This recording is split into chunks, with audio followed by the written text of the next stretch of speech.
What about the expansion? I mean, the major image that you have of Japan and the United States, the reason why we occupy them militarily is because of fear that they're going to attack us. Remember Pearl Harbor, for example. How are you supposed to understand Pearl Harbor? How should you understand Japanese expansion into Korea? How should you understand Japanese expansion into China, across the Pacific? What went on there? Again, I think a way of understanding this is as a response to anxiety, a response to fear, a response to a sense of a loss, impending loss of identity. Expansion was about gaining access to new markets. In a country with so many people and so few natural resources, entering a world of industrial competition, expansion, it was argued as a crucial means for survival. Not to justify it, but only to account for it. So picture yourself now a Korean. The Japanese occupied Korea, colonized Korea in 1910, and stayed in Korea through the Second World War. Picture yourself as a Korean raised in the context of Japanese colonialism. Can you imagine the sense of insult from being colonized by a people that was traditionally, culturally lower in status?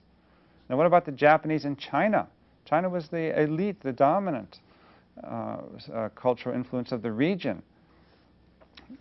Can you sense then the source, how this provided the Japanese expansion, modeled on the West in some ways, provided a source of tension that exists to this day. Other Asian countries don't trust Japan. Also, it's important to understand the extent to which the Depression, which was experienced severely in the West, was experienced far worse around the world.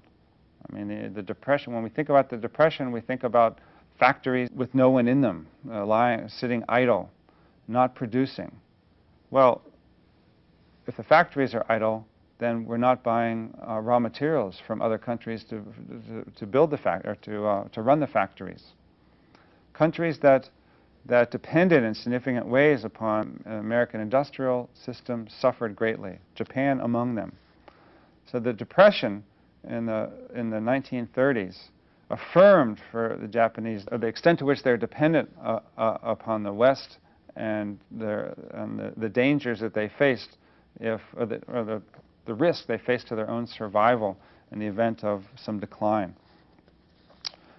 So in a way, military expansion in the 30s and their participation in World War II was all part of a means of protecting themselves from their own image of extermination. Now, to understand Japan after World War II, again, recognize that the United States has occupied Japan.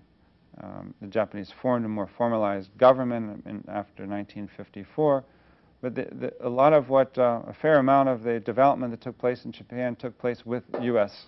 support to this day.